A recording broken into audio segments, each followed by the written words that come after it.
Book book వెళ్ళిపోతుంది.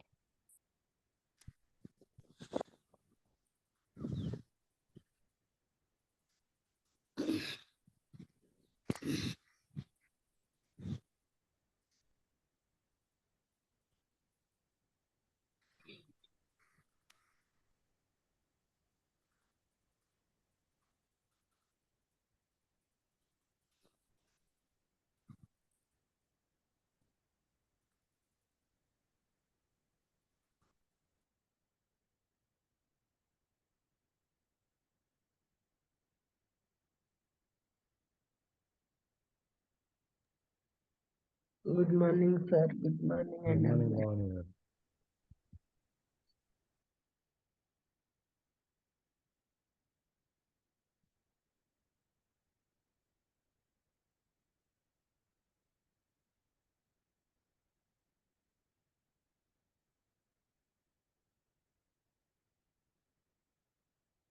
So నిన్న morning మనం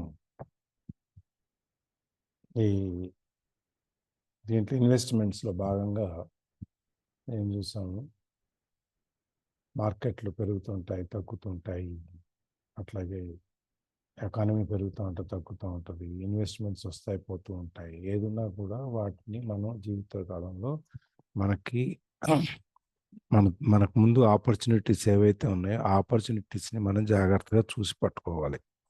ఆ పట్టుకున్నప్పుడే ఆ అవకాశాన్ని మనం ఎప్పుడైతే పట్టుకుంటామో అప్పుడే మనం దాంట్లోకి వెళ్ళగలుగుతాం. లేదు అదేమి నాకు అదృష్టం తలుపు కొట్టుద్ది, ఆ తలుపు కొట్టినప్పుడు గట్టిగా బాగా ఎప్పుడు తలుపు కొడితే అప్పుడు నేను తీసి అదృష్టం లోపలికి రమ్మంటాను అంటానికి కుదరదు. ఎందుకంటే అదృష్టం వచ్చిందా ఏమొచ్చిందనేది తలుపు కొట్టినప్పుడు తీయపోతే తెలియదు మనకి.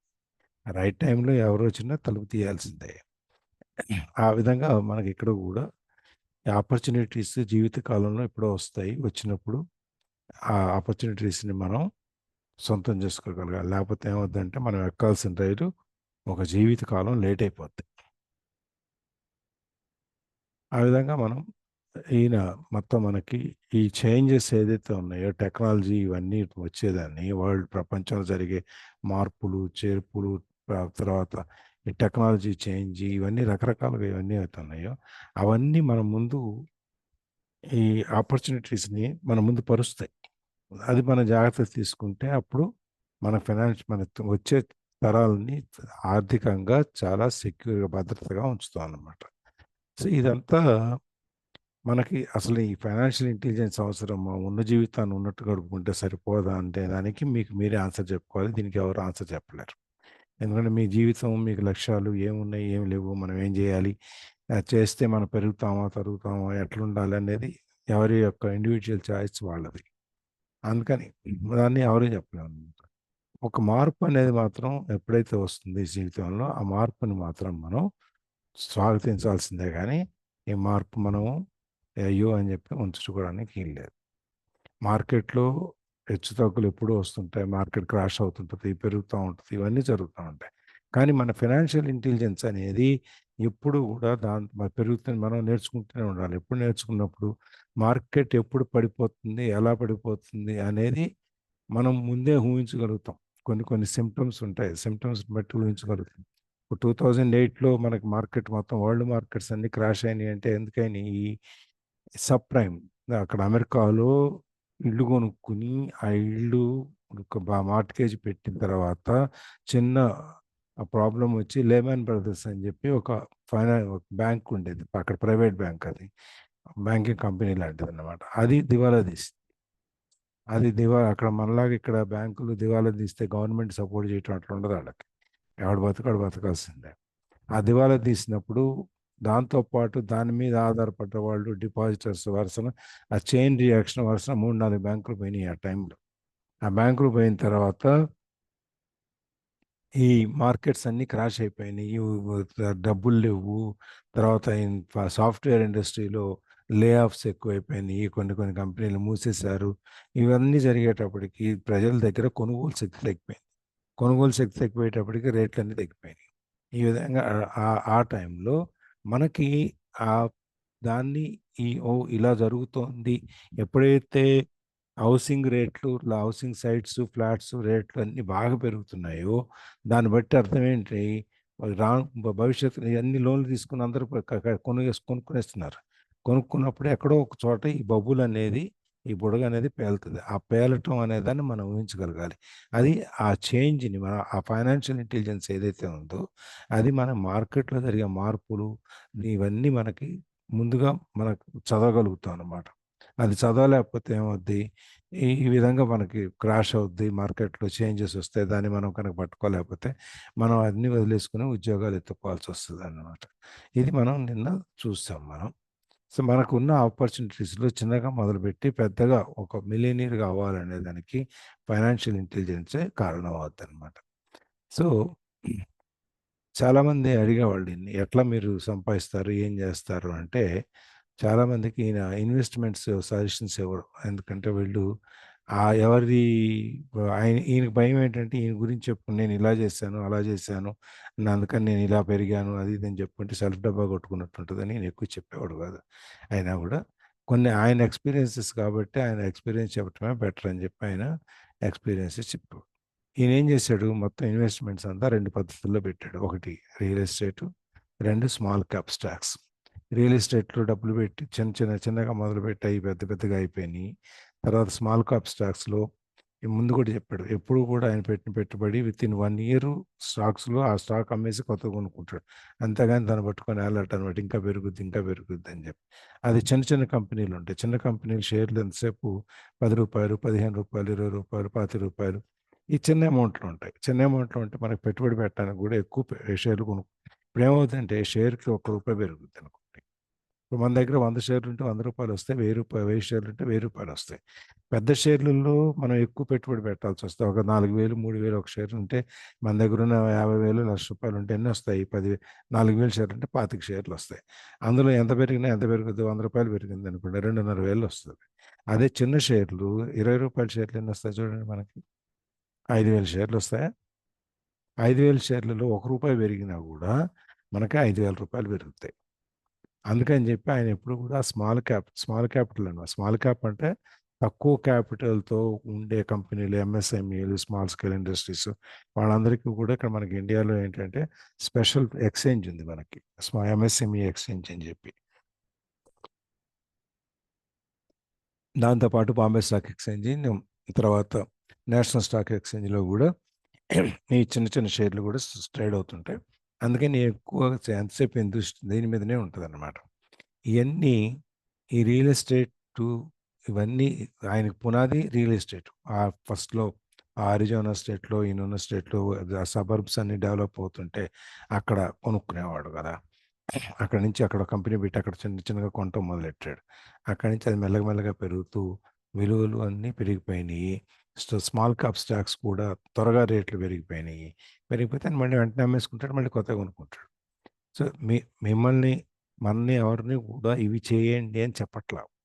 ఇవి ఆయన చేసిన వాటిలో కొన్ని ఉదాహరణలు మాత్రమే.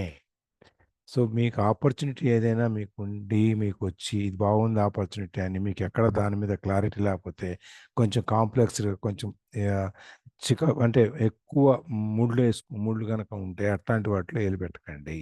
మీరు ఎంతసేపు సింపుల్‌గా మనకు అర్థమయ్యే మ్యాథమెటిక్స్ ఏదైతే ఉందో అంటే 2+2 = 4 అన్నట్టుగా కామన్ సెన్స్ మనం ఇది చూడంగానే ఇది పెరుగుద్ది, తగ్గుద్ది అని మనకు ఒక సెన్స్ ఒకటుంటది కదా!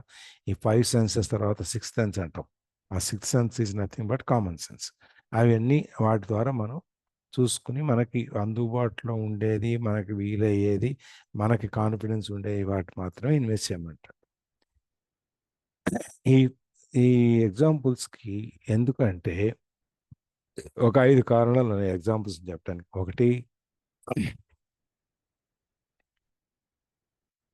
To inspire people to learn more. ఇంకా ఎక్కువ నేర్చుకోవడానికి జనాన్ని ఇంకా ప్రేరేపించడానికి ఒకటి. తర్వాత ఫౌండేషన్ స్ట్రాంగ్‌గా ఉంటే బిల్డింగ్ కట్టుకోవటం అనేది చాలా తేలిక. దెన్ టార్గె మంచి బాగా ఎక్కువ సంపాదించాలంటే దానికి ఇట్లాంటి స్టోరీలు మనకి సక్సెస్‌ఫుల్ స్టోరీలు చెప్తుంటే దానికి మనకి ఎక్కువ మనం ఓహ్! ఈళ్ళింత ఇట్లా చేసి సంపాదించారు. మనకి ఇన్ని ఆపర్చునిటీస్ ఉన్నాయి. మనం ఎందుకు చేయకూడదు అని చెప్పేసి ఒకటి.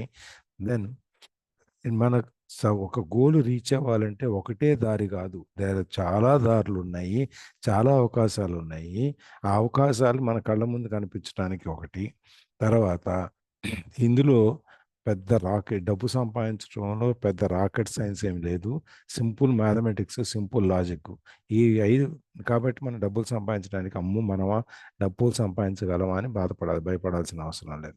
ఇవన్నీ చేయటానికి ఈయనకి ఈ 5 రీజన్స్ ఎగ్జాంపుల్స్ ఎందుకు చెప్తున్నానంటే, ఈ ఇవి తెలియటం కోసం. ఇందులో ఎంత గొప్ప విషయం ఏమి లేదు అని చెప్పి తెలియటం కోసం అనమాట. తర్వాత ఏదైనా ఒక వ్యాపారం మొదలు పెట్టాలంటే మనందరికి ఒక అభిప్రాయం ఏంటంటే కొన్ని కోట్ల రూపాయలు, లక్షల రూపాయలు సైజ్ ఆఫ్ ది బిజినెస్‌ని బట్టి మనకు ఉండాలి అని చెప్పి మనం చాలా అంత లెక్కలేసుకొని అమ్మో! ఇయన్నీ మనం చేయలేము ఎందుకొచ్చిందిలే అని మనం మానేస్తాం ప్లానింగ్ స్టేజ్‌లోనే. కానీ ఈయనేమంటాడంటే చిన్నగా మొదలుపెట్టి మీరు పెద్దగా పెరగొచ్చు అనేదానికి ఒక చిన్న ఎగ్జాంపుల్ చెప్పాడు. ఈయన ఓరెగాన్‌లో, పోర్ట్‌లాండ్‌లో ఈయన పక్కన పొరుగు పక్క ప్లేస్‌లో ఏరియాలో ఒక ఇల్లు అక్కడ ఇల్లు అమ్మటం, కొనటం ఇవన్నీ ఓరెగాన్‌లో ఈయన అప్పుడు ఆ స్టేట్‌లో కొంచెం మార్కెట్ ఎకానమీ దెబ్బతినటం వల్ల చాలామంది ఫర్ సేల్ బోర్డులు పెట్టారు. అన్ని ఇళ్ళు అమ్మేసుకొని వెళ్ళిపోవటానికి వాటికి. మరి అప్పులు, ఖర్చులు ఇవన్నీ ఉంటాయి కదా! వాటికి అమ్ముకోవాలి కదా! అయితే ఒక్క ఇల్లు మాత్రం చాలా రోజులుగా ఆ బోర్డ్ అట్లే ఉంది. ఎక్కడ గూడా ఆయనకి ఎవరు గూడా కొన్నట్టుగా కనపడలే. మామూలుగా 2 నెలలు, 3 నెలలు, 4 నెలల్లో అయిపోద్ది. ఇది సంవత్సరం పైన గూడా ఆ బోర్డ్ అట్లాగే ఉంది. అందుకని ఒకరోజు ఈయనెళ్ళి ఆ ఇంటి ఓనర్‌తో మాట్లాడాడు. "నువ్వు ఈ ఇంటికి ఎంత ఎక్స్‌పెక్ట్ చేస్తున్నావు" అంటే, "నువ్వు చెప్పు ఎంతిస్తావు" అనంటే, "సంవత్సరం పాటుగా నేను చూస్తున్నాను ఎవడు రావట్లేదు" అంటే, "సరే నేను కొనుక్కుంటాను ఎంతకిస్తావు" అని అడుగుతాడు. సరే బార్గెయిన్ అనేది నడుస్తది కాబట్టి, ఒక అరగంట సేపు తర్వాత ఒక $20,000 తక్కువకి ఆయన అడిగిన దానికంటే ఒక $20,000 తక్కువకి ఆ ఇల్లు ఈయన కొనేసాడు. అది 2 బెడ్‌రూమ్ హౌసు. ఎప్పుడో 1930లో కట్టింది. చూడటానికి బావుంటది. అన్నీ బావుందనమాట. సో, దాన్ని రెంట్‌కిచ్చాడు. ఈ $45,000 కొన్నాడు ఆ ఇంటిని. $65,000 చెప్తే దానికి రూ. 5,000 అడ్వాన్స్ ఇచ్చేసి వచ్చాడు. వచ్చిన తర్వాత ఆ ఇల్లు ఖాళీ చేసిన తర్వాత ఈయనకి అద్దెకిచ్చాడు. అద్దెకిస్తే నెలకు $40 వచ్చాయి.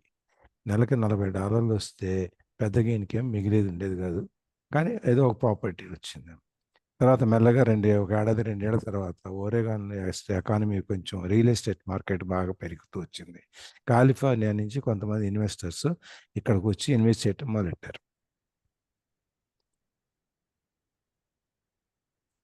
అందులో ఒక జంటకి ఈయన ఇదే ఇల్లు 45,000కి కొన్న ఇల్లుని 95,000కి అమ్మాడు. 45,000 ఇల్లు కొని 95,000కి అమ్మితే ఎంతయింది? 40,000 వచ్చింది. ఈ 40,000 ఈయన టాక్స్ ఫ్రీ దాంట్లో సంవత్సరం లోపల మనకిక్కడ ఏంటంటే రియల్ ఎస్టేట్‌లో వచ్చిన ప్రాఫిట్‌ని మళ్ళీ రియల్ ఎస్టేట్‌లో గనక ఇన్వెస్ట్ చేస్తే మనకు క్యాపిటల్ గెయిన్స్ టాక్స్ కట్టక్కర్లేదు. 1 ఇయర్ లోపలే చేయాలి. ఆ విధంగా ఇక్కడ కూడా ఈయన ఈ $40,000 అక్కడ పెట్టుకున్నాడు. పెట్టుకొని ఈ డబ్బుని ఎక్కడ మనం ఖర్చు పెట్టాలా అని చెప్పేసని వెతుకుతూ ఉన్నాడు. ఒక నెల రోజుల తర్వాత ఈయనకో ఇల్లు దొరికింది. 12 అపార్ట్మెంట్లున్న ఒక బిల్డింగ్. ఆ బిల్డింగ్‌ని కొనుక్కున్నాడు. ఎక్కడ బేవర్టన్ ఓరేగావ్‌లో ఇంకో ఏరియాలో కొనుక్కున్నాడనమాట. ఆ ఓనర్ ఎక్కడుంటాడు? జర్మనీలో ఉంటాడు. అందుకని ఆయనకి ఇక్కడ ఉన్న రేట్లన్నీ తెలీదు. దాని గురించి ఈయనకి 4,500,000 విలువ చేసే ఇంటిని $2,75,000 కొన్నాడు. చివరికి $3,00,000కి బేరం అయింది. కొనుక్కున్నాడనమాట. అది కొనుక్కొని 2 ఇయర్స్ ఉంచుకున్నాడు. 2 ఇయర్స్ ఉంచుకొని ఈ దీంట్లో వచ్చిన డబ్బులు $45,000 అడ్వాన్స్ ఇచ్చేసి మొత్తం మీద ఇదంతా కలిపేసి చివరికి 2 ఏళ్ల తర్వాత ఈ బిల్డింగు $4,95,000కి అమ్మాడు. ఎంతకు కొన్నాడు? 3,00,000కి కొన్నాడు. 4,95,000కి అమ్మేసాడు. దాన్నమ్మి ఈ 4,95,000తో ఇంకో 30 యూనిట్లున్న బిల్డింగ్ కొన్నాడు ఫినిక్స్‌లో. అక్కడే. ఆ ఫినిక్స్‌లో గూడా మెల్లమెల్లగా ఇది ఈ ఈ ట్ and move by the time they get out of the needed to sell it. తర్వాత దాన్ని కూడా అమ్మాల్సొచ్చింది. ఈ 30,000 ఉన్న దాంట్లో. ఈ 30,000 ఉన్న దాంట్లో కూడా అమ్మేదానికి ఏమైంది ఈయన చివరికి $8,75,000కి అమ్మాడు. దాంట్లో $2,25,000 డౌన్ పేమెంట్. ఇక్కడేమో $3,00,000 $4,90,000 కొని 875కి అమ్మితే ఈయనకొచ్చింది అవన్నీ పోను ఈయనకి ఒక 4,00,000 ఇంత మిగిలింది. ఈ 30 యూనిట్ల దాని మీద ఓ అద్దె కింద ఈయనకొచ్చేయి. క్యాష్ ఫ్లో వచ్చేది $5,000 పర్ మంత్ పైనొచ్చేదనమాట. ఇట్లా చివరికి ఈ $30 30 యూనిట్స్ బిల్డింగ్ గూడా ఈయన మళ్ళీ $1.2 మిలియన్ అమ్మేసాడు. ఒక చిన్నది కొని మళ్ళీ 2 ఏళ్ళకి, 3 ఏళ్ళకి మళ్ళీ ఎకానమీ ఇంప్రూవ్ అయ్యి, మార్కెట్ డిమాండ్ పెరిగినప్పుడు అమ్ముకుంటూ ఒకదాని మీద ఒకటి, ఒకటే ఇల్లు కొనుక్కొని, "అమ్మా! ఇది ఫస్ట్ టైమ్ నేను కొనుక్కున్నాను ఈ ఇల్లు. సో, నేను దీన్ని అమ్మను" అని చెప్పి కూర్చోలా. ఆయన అప్పటికప్పుడు మార్చుకుంటూ, ఎప్పటికప్పుడు స్ట్రాటజీ మార్చుకుంటూ, చిన్నయి అమ్ముకుంటూ, పెద్దవి కొనుక్కుంటూ వెళ్ళిపోయాడు వచ్చిన వాటితో. నేను చెప్తా ఉన్నాను కదా! మా ఫ్రెండ్ ఒకతను ఉన్నాడు. వాడు ఏదైనా ఊరికి ట్రాన్స్‌ఫర్ వెళ్ళంగానే అక్కడ ఒక ఇల్లు కొంటాడు. ఇల్లు, స్థలము ఏదో ఒకటి. 3 ఏళ్ళు ఉంటాడు. ఈ 3 ఏళ్లలో అది డెఫినిట్‌గా ఓ 40%, 50% పెరుగుతది. ఆ పెరిగిన తర్వాత ట్రాన్స్‌ఫర్ ఎళ్ళేటప్పుడు 5 అమ్మేస్తాడు. అమ్మేసి మళ్ళీ ఇంకో ఏ ఊరెళ్తాడో అక్కడ మళ్ళీ కొంటాడు. ఈ విధంగా వాడు 30 సంవత్సరాల సర్వీస్‌లో 10, 15 ఏళ్లు పని చేసినప్పుడు, ఈ 15 ఏళ్ల ఊళ్ళల్లో ఒక ప్రాపర్టీ కొనటం, అమ్మటం, కొంటం, అమ్మటంలో బోలెడన్ని డబ్బులొచ్చినాయి. అట్లా ఒక్కొక్కడికి ఒక్కొక్క స్ట్రాటజీ ఉంటదనమాట. అది చిన్న అమౌంట్‌ను గూడా మనం పెట్టుబడిగా పెట్టి పెద్ద అమౌంట్‌గా మనం మార్చుకోవచ్చు. నా స్టాఫ్ ఇక్కడ నేను కూకట్పల్లిలో పనిచేసినప్పుడు నా స్టాఫ్ స్థలం కొని, ఫ్లాట్లు కొని, అది 4,00,000కి, 5,00,000కి అప్పుడు కొన్నారు ఫ్లాట్లు కొని. ఇవాళ 40,00,000 50,00,000 అయింది ఒక్కొక్క apartment. They are happy. Chittoor నుంచి మాకు రాజశేఖర్ రెడ్డి అని ఒక స్టాఫ్ ఉండేవాడు. చిత్తూరులో ప్యూన్ అనమాట. కూకట్పల్లిలో నా దగ్గర క్లర్క్‌గా ప్రమోట్ అయ్యాడు. వాడికి ఏమీ రాదు. ప్యూన్ కదా! ఏమి రాదు వాడికసలు. వాడికొచ్చిన వ్యాపారం ఏంటంటే చిత్తూరులో ఉన్నప్పుడు ఇంట్రెస్ట్ బిజినెస్ చేసుకునేవాడు. వచ్చిన డబ్బులు ఏదో కొద్దిగా ఉంటే దాన్ని వడ్డీలకి తిప్పి రూ. 2 వడ్డీలు అట్లా ఆ వ్యాపారం చేసుకునేవాడు. ఆ బ్యాంక్‌లో వచ్చే కస్టమర్లకి ఇచ్చేవాడు. మళ్ళీ వాళ్ళ దగ్గరే సంపాదించుకునేవాడు. ఏదో చేసేవాడు. ఇక్కడికొచ్చిన తర్వాత వడ్డీ వ్యాపారం చేయడానికి కుదరట్లా. ఇక్కడ కొత్త కదా! ప్లేస్ కొత్త, జనం కొత్త. దీనికేమో మళ్ళీ ప్రతిసారి ఆ వడ్డీ డబ్బులు తెచ్చుకోవడానికి, అప్పులు తెచ్చుకోవడానికి వీడు చిత్తూరు ఎళ్లి రావడం అంటే చాలా కాస్ట్ అయిపోతుంది. మెల్లగా ఒక 6 నెలల తర్వాత ఏం చేసాడు, అక్కడ డబ్బులన్నీ తెచ్చేసుకున్నాడు. తెచ్చుకొని ఇక్కడ కొంచెం 6 నెలలయ్యేటప్పటికి ఏరియా అంతా వాడికి పరిచయం అయింది. ఒక అపార్ట్మెంట్ కొనేసాడు దాంతో. తర్వాత మళ్ళీ బ్యాంక్‌లోంచి హౌసింగ్ లోన్ వచ్చింది. మళ్ళీ ఇంకోటి కొన్నాడు. ఆ విధంగా 2, 3 అపార్ట్మెంట్‌లు వాడు క్యాషు దాంతో మాకంటే ఎక్కువ రిచ్‌గుంటాడు.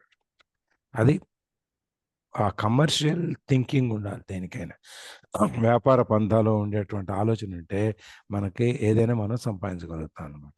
అది మనం ఎంతసేపు మనం ఆ ఫైనాన్షియల్ స్టేట్మెంట్సు, ఇన్వెస్ట్‌మెంట్ స్ట్రాటజీసు, మార్కెట్టు, చట్టాలు వీటి గురించి మనకు తెలుసుంటే గనక మనం దాని నుంచి ఎలా మనం బా సంపాదించుకోవచ్చు అనేది మనకు తెలుస్తుందన్నమాట.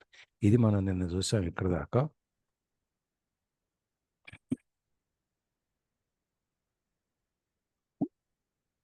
ఇక్కడి నుంచి మళ్ళీ మొదలుపెడదాం.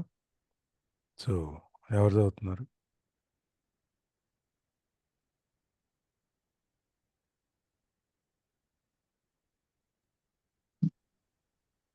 Yes, sir. లక్ష్మీదేవి గారు వచ్చారా? చదవండి.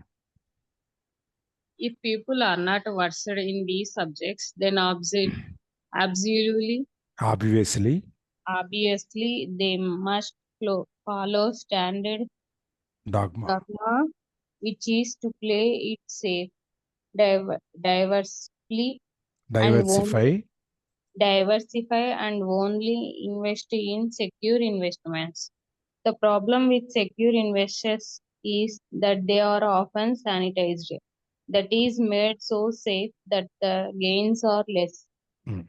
ఇప్పుడు గనక మనకి ఇట్లాంటి ఈ రియల్ ఎస్టేటు, స్టాక్ మార్కెట్స్ వీటి గురించి మనకేం తెలియలేదనుకోండి. మనం ఏం చేస్తాము? స్టాండర్డ్ బ్యాంక్‌లో డబ్బులు దాచుకోవటము, లేపోతే ఈ స్టాక్ ఇన్వెస్ట్‌మెంట్ మన సిప్ స్పెషల్ ఇన్వెస్ట్‌మెంట్ ప్లాన్స్ ఏవైతే ఉన్నాయో మ్యూచువల్ ఫండ్స్‌లో పెట్టుకోవటము. ఎక్కడ మన డబ్బులు భద్రంగా ఉంటాయి అనేటువంటిది మనకు తెలిసిన చోట మాత్రమే మనం డబ్బులు అక్కడ పెట్టుకుంటాం. ఎందుకంటే ఈ షేర్ మార్కెట్‌కెళ్ళటము, లేపోతే ఇంకోటో, ఈ రియల్ ఎస్టేటో, ఈ కొనటము, ఇయన్నీ చికాకులు మన వల్ల కాదు, మనకెందుకు, ఇవన్నీ మనకు తెలియవు అనుకున్నప్పుడు మనం ఏం చేస్తాం? అందరూ నడిచే మార్గంలో మనం వెళ్తాం. ఇక్కడ. అందుకని ఇక్కడ సెక్యూర్ ఇన్వెస్ట్మెంట్తో వచ్చిన ప్రాబ్లం ఏంటంటే అది less risk less return. Higher the risk higher the return, lesser the risk lesser the return. మనం రిస్క్ ఎక్కువ తీసుకుంటే ఇన్కమ్ ఎక్కువ ఉంటుంది. తక్కువ రిస్క్ తీసుకునే అప్టైట్ కనుక మనకు లేకపోతే మనకి ఎందుకు ఈ రిస్క్ అనుకుంటే మనకు వచ్చేది కూడా తక్కువ వస్తుంది అన్నమాట.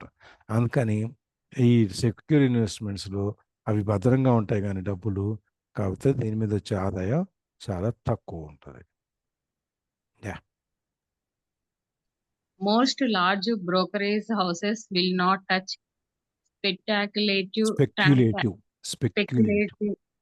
speculative transactions in order to protect themselves and their clients, and that is a wise policy.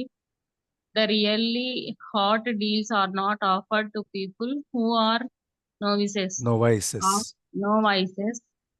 Often the best deals that make the rich even richer are reserved for those who understand the game. It is technically illegal to offer speculative deals, so someone who is considered not sophisticated, but of course it happens. The more sophisticated I get, the more opportunities come my way. ఒక్క నిమిషం. Speculative అంటే తెలుగులో ఏంటో ఒకసారి చూస్తాను. ఎవరు చెప్తారా speculative అంటే తెలుగులో ఏంటో?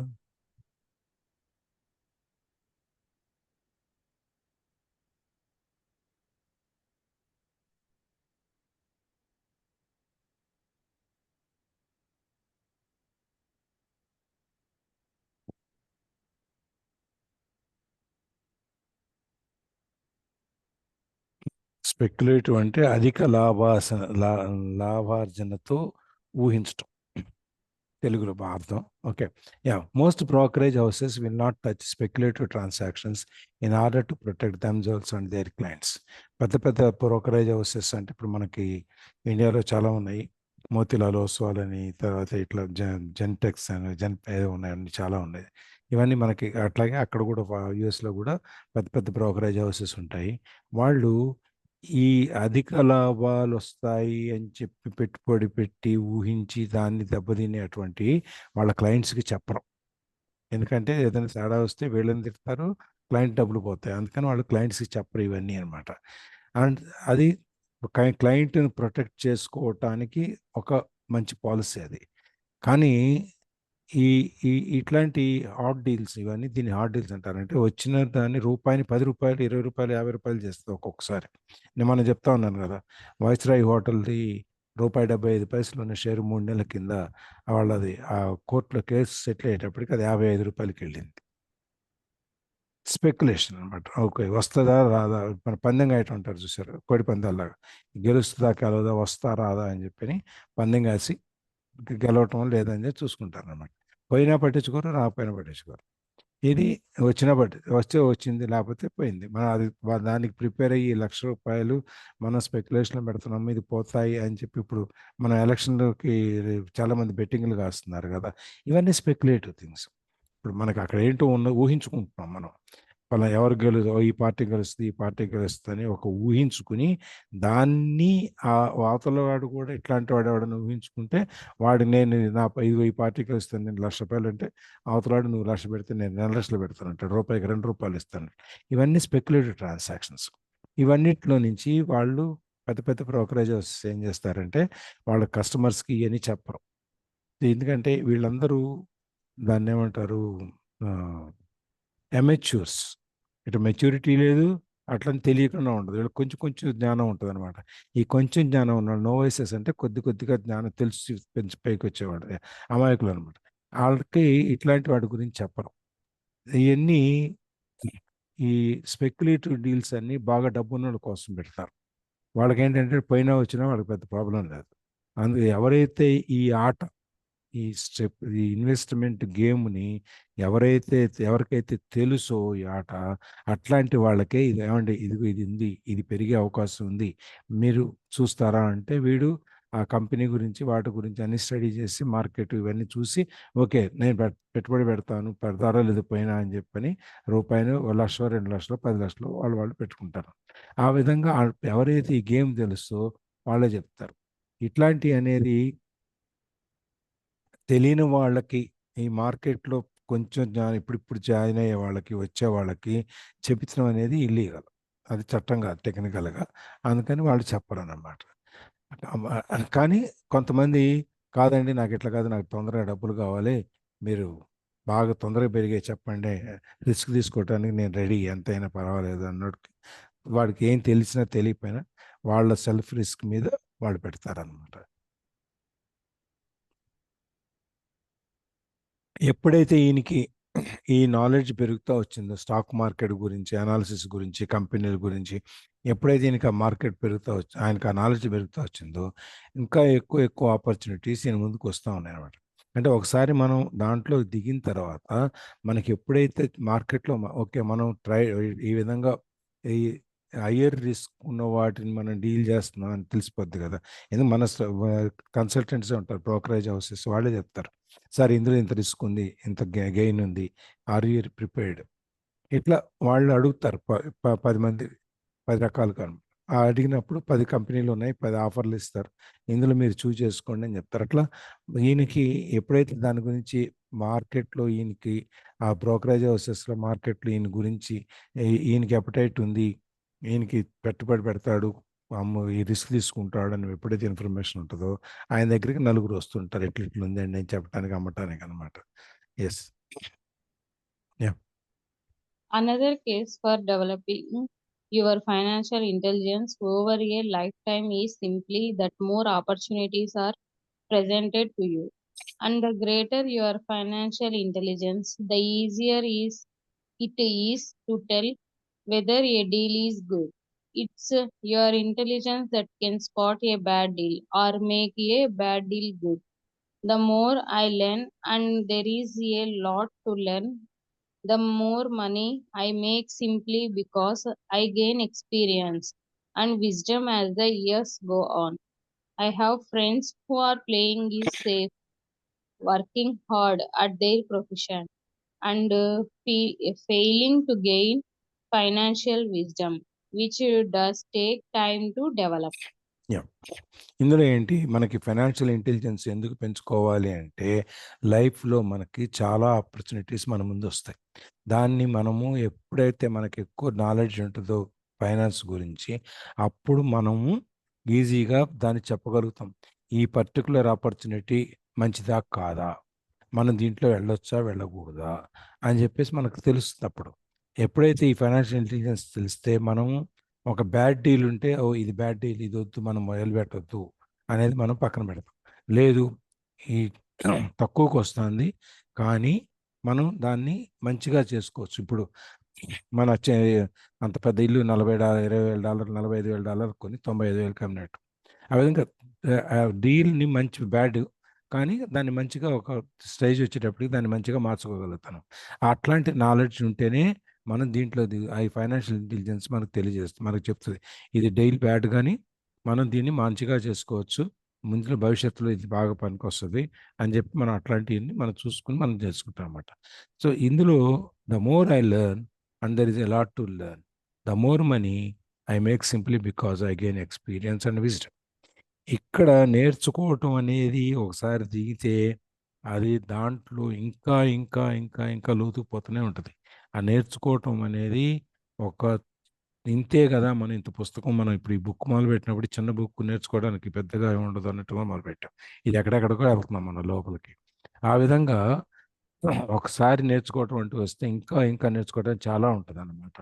The more many I make simply because I gain experience wisdom.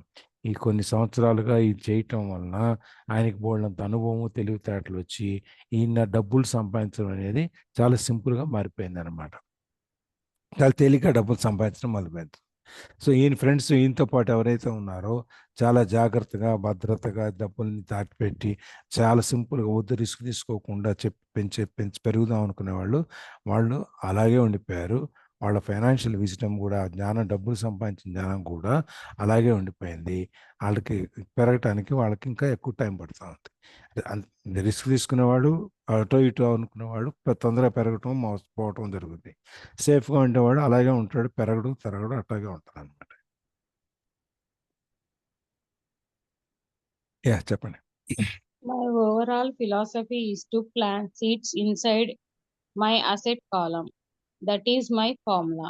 I start small and plant seeds. Some grow, some don't. Inside our real estate corporation, we have property worth several $1 million. It is our own REIT or Real Estate Investment Trust. నేను ఈ overall philosophy ఏంటంటే, ఈయన asset కాలంలో ఆస్తుల్ని పెంచుకుంటూ పోవటం. ఈయన మొత్తం జీవితంలో మనం చేయాల్సింది అనుకుంది ఏంటి, మన అసెట్స్ పెంచుకోవటం అనుకునేదే ఈయన మొదలుపెట్టుకుంటూ వెళ్ళాడు అనమాట. సో కొంచెం కొంచెంగా మొదలుపెట్టి దాంట్లో విత్తనాలు వేసి అది పెరుగుతూ ఉంటే చూస్తూ ఉంటాడు. కొన్ని పెరుగుతాయి, కొన్ని పెరగవు, కొన్ని అసలు మొలకే వేయవు, అట్లాగే ఉంటాయి. అట్లా కొన్ని జరుగుతూ ఉంటాయి. అయినా కూడా వీళ్ళది ఈ విధంగా ఆస్తులు చేర్చడం వలన, ఈయన ఒక కంపెనీ పెట్టుకున్నాడు కదా మొదట్లోనే, రియల్ ఎస్టేట్ కంపెనీ. ఆ కంపెనీలో ఒక several $1 million worth of properties ఉన్నాయి. కొన్ని లక్షల డాలర్ల వర్త్ ఆఫ్ ప్రాపర్టీస్ ఆయన దీంట్లో ఉన్నాయన్నమాట. అది వీళ్ళ own REIT, real estate investment trust, REIT అంటే ఆ రియల్ ఎస్టేట్ ఇన్వెస్ట్మెంట్ ట్రస్ట్ అనే వీళ్ళ కంపెనీలో వీళ్ళు ఆస్తులన్నీ చేర్చడం అని, దాన్ని కొన్ని లక్షల డాలర్ల విలువైన ఆస్తులన్నీ ఈయన అసెట్లో చేరినాయి. ఎప్పుడు చిన్నప్పటి నుంచి ఫైనాన్స్ గురించి, ఎట్లా దాన్ని ఇన్వెస్ట్ చేయాలి, ఎవరెవరు ఉంటారు, ఎలా ఉంటారు, వీటన్నిటి గురించి చిన్నప్పటి నుంచి నేర్చుకొని రావటం వలన తక్కువ ఏజ్లో, చిన్న ఏజ్లో ఈయన మొదలుపెట్టి మెల్లగా ఒక 45 ఇయర్స్ వచ్చేటప్పటికి ఈయనకి మొత్తం ఇక నేను సంపాదించాల్సిందేం లేదు, చాలు నాకు ఈ ఉన్న ఆస్తులు సంపాదించి పెడతాయి అనే స్టేజ్కి ఎదగలిగాడు. ఆయన 45 ఏళ్ళకి రిటైర్ అయిపోతాడు. 60 ఏళ్ళ దాకా పనిచేయాల్సిన అవసరం లేదు. The point I am making is that most of those millions started out as little $5,000 to $10,000 investments.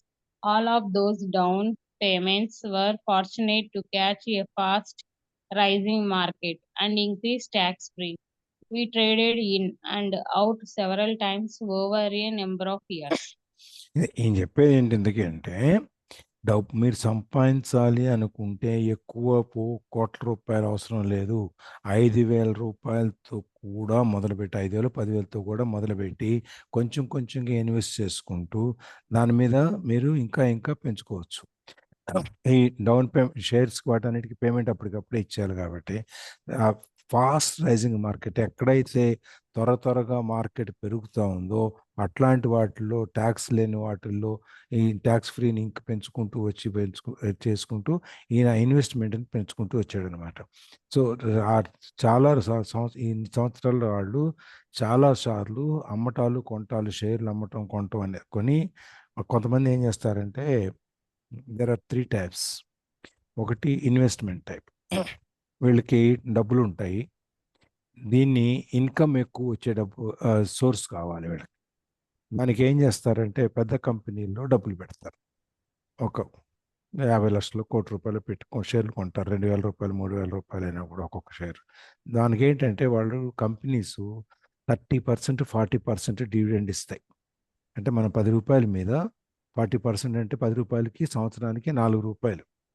మనకి ఎంత వడ్డీ గిడుతుంది చూడండి, 2.5 ₹3 దగ్గర 3.5 వడ్డీ గిడుతుంది. అట్లాంటి కంపెనీస్లో పెడతారు వీళ్ళు డబ్బులు తీసుకెళ్ళి. వాళ్ళకి డివిడెండ్ సంవత్సరానికి మార్చి మన నెల అయిపోయిన తర్వాత, అకౌంట్సింగ్ అయిపోయిన తర్వాత జూన్ జూలైలో ఆ కంపెనీలో నుంచి డివిడెండ్స్ వస్తాయి. అదొక మార్గం, దాన్ని ఒక ఇన్కమ్ సోర్స్ కింద పెట్టుకుంటారు. అట్లాగే కొంత అమౌంట్ కొంతమంది ఏం చేస్తారు, ఈ షేర్లో పెట్టి ఒక 6 నెలలు ఉంచుతారు, ఈ పెరిగిందా కొంచెం. ఈ డివిడెండ్ కోసం చూడరు వీళ్ళు. పెరిగిందాక ఓకే. ఇవాళ రూ. 10 పెట్టి కొన్నాము. 6 నెలలకు రూ. 12, రూ. 13 అయింది. అంటే ఎంతో 30% వచ్చింది. 6 నెలలకు 30% అంటే 1 ఇయర్‌కి 60% రెవెన్యూ. అట్లా లెక్కేసుకుంటారు. 6 నెలలకు రూ. 3 అదేదో వచ్చిన తర్వాత అది అమ్మేస్తారు. ఇట్లా కొంతమంది ఇక రోజు ట్రేడింగ్ చేస్తారు. వాళ్ళేంటి ఇవాళ పొద్దున కొంటారు, సాయంత్రానికి అమ్మేస్తారు. లేకపోతే రేపు పొద్దున ఇవాళ పొద్దున రూ. 10 కొన్నారు, 10:30 అయింది. ఓకే. అమ్మేసేయి.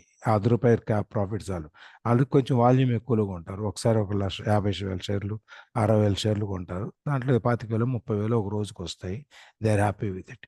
ఈ విధంగా టైప్స్ ఆఫ్ ఇన్వెస్టర్స్ ఉంటారు. ట్రేడర్స్ ఉంటారు. ఒక్కొక్కళ్ళు ఒక్కొక్క రకమైన వాళ్ళ అవసరాన్ని బట్టి చేసుకునేవాళ్ళనమాట.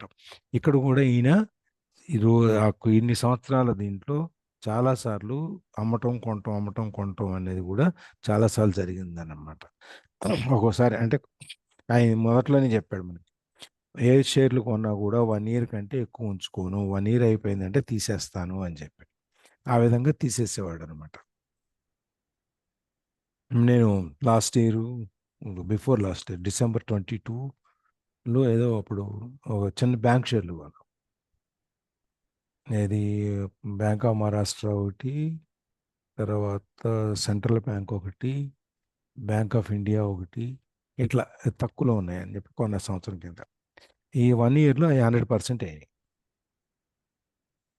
రూ. 30 షేర్ రూ. 60 అయింది. ఇట్లా 1 ½ ఇయర్ అయింది. 1 ½ ఇయర్. నేను ఇంకా అమ్ముదామని చూస్తే మార్కెట్ నేను అనుకున్న రోజున ఇవాళ అమ్మేద్దాం 100% వచ్చింది కదా అంటే ఆ రోజు తగ్గుద్ది.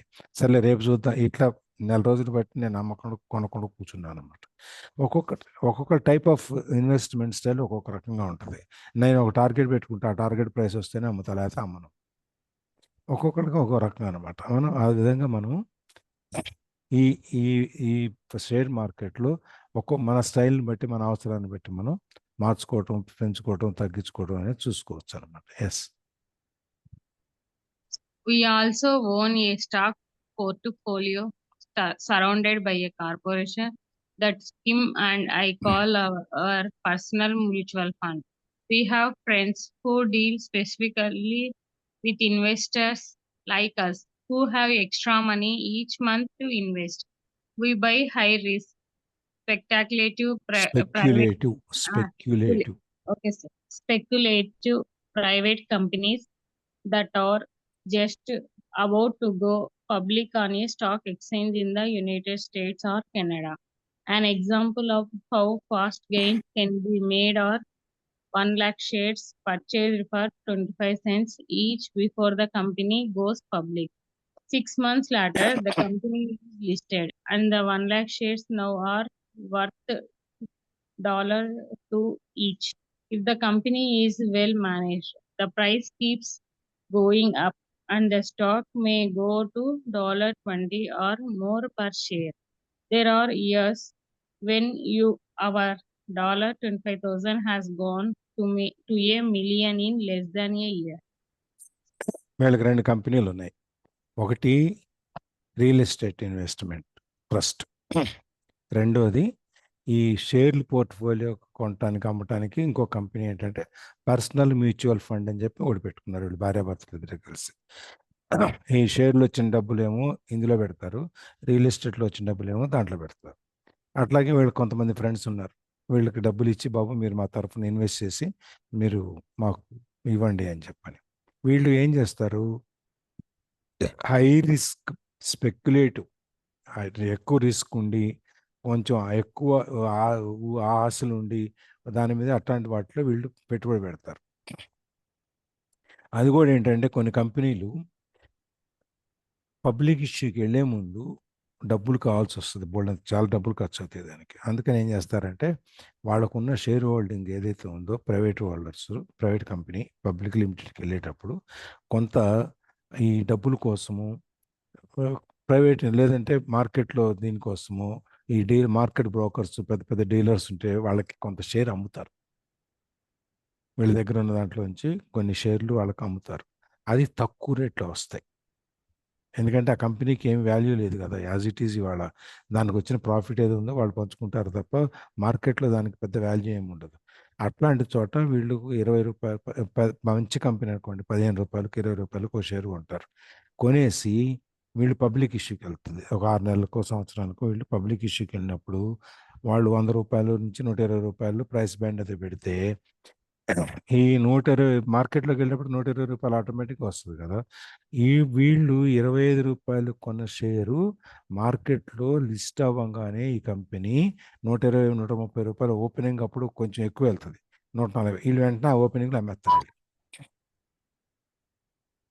అమ్మేసి డబ్బులు చేసుకుంటారు. అంటే రూ. 25 కొన్న షేరు రూ. 125 అమ్మితే ఎంత పెరిగిందండి? 5 టైమ్స్. రూ. 1,00,000 పెట్టుబడి పెడితే సంవత్సరంలో రూ. 5,00,000 అవుతుంది. ఇది మీరెవరు, ఇది మనం కూడా చేయొచ్చు అని కాదు, వాళ్ళు చేసే పద్ధతి ఇది.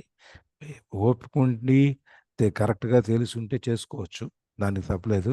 ఎందుకంటే నా ఎక్స్పీరియన్సే, నేను దివీస్ ల్యాబొరేటరీస్ నా అకౌంట్, నేను బ్యాంకులో ఉన్నప్పుడు కూకట్పల్లిలో, వాళ్ళు పబ్లిక్ ఇష్యూకి వెళ్ళేటప్పుడు ఒక్కొక్క షేర్ రూ. 65 అమ్మారు. మా స్టాఫ్ అందరూ కొన్నారు, నేను కొనలా. నాకు షేర్స్ కలిసి రావని నాకు ఫీలింగ్, అందుకని చెప్పి నేను కొనలా. నేను కొంటే ఆ కంపెనీ మూసేస్తారని నాకు ఏదో ఫీలింగ్ కూడా వచ్చింది అని నేను కొనలేదు. ఏదో వాళ్ళు ఏదో పాపం చేసుకుంటారు, మనకెందుకులే అని చెప్పని. ఆ రూ. 65 కొన్న షేరు తర్వాత రూ. 10 వాల్యూ ఉన్నది రూ. 12,000 వెళ్ళింది విత్ ఇన్ 4-5 years. రూ. 65ది రూ. 10,000 వెళ్ళింది. తర్వాత వాళ్ళు స్టాక్ స్ప్లిట్ చేశారు. రూ. 10 నుంచి షేర్ వాల్యూ రూ. 1 పట్టుకొచ్చారు. రూ. 1 పట్టుకొస్తే అప్పుడు మళ్ళీ రూ. 1,000 పడిపోయింది. అక్కడి నుంచి ఇప్పుడు పెరుగుతూ ఇవాళ 4,000 చిల్లర ఉంది. ఒక్కొక్క రూపాయి షేరు ఇవాళ 4,000 చిల్లర ఉంది. అంటే రూ. 65 పెట్టి నేను కనుక ఆ రోజున 100 షేర్లు కొనున్నట్టయితే 65,000కి 65 ఎంత అండి? రూ. 100 అంటే ఎంత అయితే 6,500 అంతే కదా. రూ. 7,000 పెట్టి నేను కొనుంటే ఆ 100 షేర్లు స్ప్లిట్ అయినప్పుడు నాకు 1000 షేర్లు అయ్యాయి. 1000 షేర్లు రూ. 4,000 చొప్పున 4 కోట్లు అయ్యాయి. ఈ విధంగా అనమాట. ఆ రిస్క్ వాళ్ళు చేసి అట్లాంటివన్నీ చేసి రిస్క్ చేసేవాళ్ళు. రిస్క్ చేసి మార్కెట్లో వెంటనే లాగవ్వంగానే వీళ్ళు అమ్మేసేవాళ్ళు అనమాట. ఈ విధంగా కొన్ని సందర్భాల్లో ఈ రూ. 20, రూ. 30 పెట్టినవన్నీ కూడా ₹1,000,000 25,000 పెట్టుబడి పెడితే రూ. 10,00,000 పైన ఎక్కువ అయ్యాయి కూడా ఉన్నాయి. ఇప్పుడు నేను చెప్పినట్టు రూ. 65 షేరు 4 ఏళ్లలో 4 కోట్లు అయింది. 4 ఏళ్ళు 10 ఏళ్ళు వాట్ ఎవర్ ఇట్ ఈస్. ఆ డబ్బు మనం ఏ విధంగా మనం సంపాదిస్తే అంత పెరుగుద్ది, మనకి పెరగదు కదా. ఇట్లాంటివన్నీ వీళ్ళు ఈ స్పెక్యులేటివ్ యాక్టివిటీస్ అని చేసుకుంటూ వీళ్ళు డబ్బులు పెంచుకుంటూ వచ్చారన్నమాట. Yeah. It is not gambling if you know what you are doing. It is gambling if you are just throwing money into a deal and praying. The idea in anything is to use your technical knowledge, wisdom, and love of the game to cut the odds down, to lower the risk. Of course, there is always risk. It is financial intelligence that improves the odds. Thus, what is risky for one person is less risky to someone else. That is the primary reason I constantly encourage people to invest more in their financial education than in stocks, real estate, or other markets. The smarter you are, the better chance you have of beating the odds. Yeah. ఇప్పుడు మనం అనుకుంటాం ఈ రూ. 20 పెట్టుబడి పెట్టి రూ. 100 ఆశించడం అనేది మనం గ్యాంబ్లింగ్ కదా ఇది అని, అంటే ప్యాకెట్ లాంటిది, ఇది చెడు వ్యసనం అనిపిస్తుంది. కానీ దాని గురించి, ఆట గురించి తెలిస్తే అది గ్యాంబ్లింగ్ కాదు, అది ఓన్లీ అని ఇన్వెస్ట్మెంట్ ప్లే గేమ్ అనమాట. అది మనకేమీ తెలియకుండా డబ్బులు ఇసిరేసి దేవుడా నీ మహిమ అని చెప్పి కూర్చుంటే మనకి అది గ్యాంబ్లింగ్ అవుతుంది. ఆట గురించి తెలియకుండా ఆటలో పెట్టుబడి పెట్టి మనం చేసుకుంటూ వెళ్తే అది గ్యాంబ్లింగ్ అవుతుంది. So the idea of anything is, చెప్పేది ఏంటంటే to use your technical knowledge, wisdom and love of the game. ఆ గేమ్ మీద మీకు ప్రేమ ఉండాలి, దాని మీద నాలెడ్జ్ ఉండాలి, తర్వాత టెక్నికల్గా ఏమిటనేది తెలుసుంటే మీకు దాంట్లో ఏదైనా అంటే నెగిటివ్ పాయింట్స్ ఏమైనా ఉంటే, ఆర్ట్స్ ఏమైనా ఉంటే కూడా దాన్ని మెల్లగా మనం కట్ చేసుకుంటూ వచ్చి మనం రిస్క్ని తగ్గించుకోవచ్చు అనమాట. ఇప్పుడు రిస్క్ అనేది ప్రతి దాంట్లో ఉంటుంది. బ్యాంకులో డిపాజిట్ వేసినా రిస్క్ ఉంటుంది, పక్కన మనకు తెలిసిన వాళ్ళకి ఇచ్చినా రిస్క్ ఉంటుంది, షేర్స్లో పెట్టినా ఈ రిస్క్ అనేది మనం ఇంట్లో నుంచి కాలు బయట పెడితే మళ్ళీ తిరిగి వచ్చేంతవరకు ఈవెన్ ఇంట్లో ఉన్నా కూడా రిస్క్ ఉంటుంది. అక్కడ అనేది ఎప్పుడు ఉంటుంది. అయితే అది మనం కరెక్ట్గా తెలుసుకొని జాగ్రత్తగా మనం మెచ్చుకోవాలన్నమాట. దానికే ఫైనాన్షియల్ ఇంటెలిజెన్స్. ఆ రిస్క్ని మనం తగ్గించుకుంటూ వస్తుంది. Thus what is risky for one person is less risky to someone else. నాకు ఎక్కువ రిస్కీ ఉన్నది ఇంకొకరికి తక్కువగా ఉండొచ్చు. ఎందుకంటే వాడి బే బేరింగ్ కెపాసిటీ, భరించే శక్తి ఎంత ఉందో దాన్ని బట్టి ఎక్కువ రిస్క్ తక్కువ రిస్క్ అనేది వాడి ఇండివిజువల్ ఇది అనమాట. మనం అందరికీ ఒకటే స్కేల్ మనం పెట్టడానికి కుదరదు. అందరికీ ఇట్లే ఉంటుంది అని చెప్పి పెట్టడానికి కుదరదు.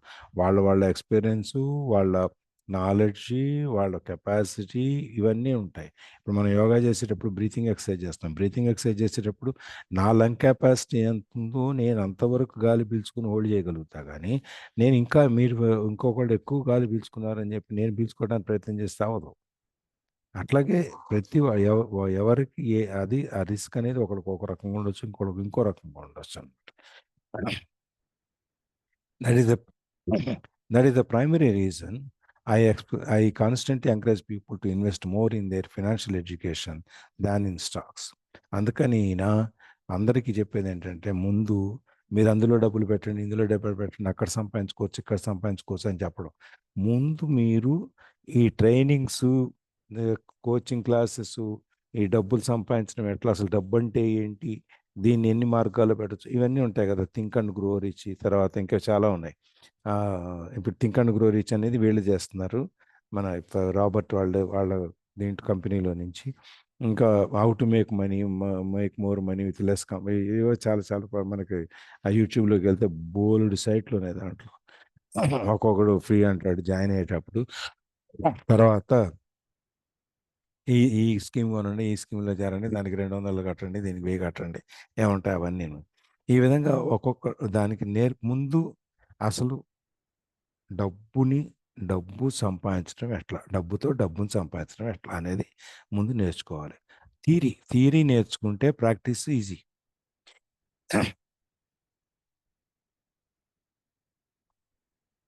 మనం ఈత కొట్టడానికి బుక్స్ అన్ని చదువుకొని ఒకసారి నీళ్ళలో దూకామనుకోండి, ఈత వచ్చేస్తా? రాదు కదా. ఎంత చదివినా కూడా మళ్ళీ మనం కొంచెం మోకాళ్ళ దగ్గర దిగి తర్వాత ఒక ట్యూబ్ పెట్టుకోవాలి, ట్యూబ్ పెట్టుకొని కాళ్ళు చేతులు ఆడించాలి. లేకపోతే ఆ ఒడ్డున రాడ్స్ ఉంటాయి కదా, ఆ రాడ్స్ పట్టుకొని స్విమ్మింగ్ పూల్లో దాంట్లో కాళ్ళు చేతులు కొట్టుకుంటా పటాపా కొట్టుకుంటే మెల్లగా ప్రాక్టీస్ అయిన తర్వాత కొంచెంగా ముందుకు లోపలికి వెళ్ళటము, తర్వాత డైవ్ చేయటము, ఇవన్నీ రకరకాలుగా వస్తాయి. అట్లాగే ఇక్కడ కూడా ముందు థియరీ ఏంటి నేర్చుకుంటే అక్కడి నుంచి మనం ఇన్వెస్ట్మెంట్ ఎట్లా అనేది మనం నేర్చుకోవచ్చు.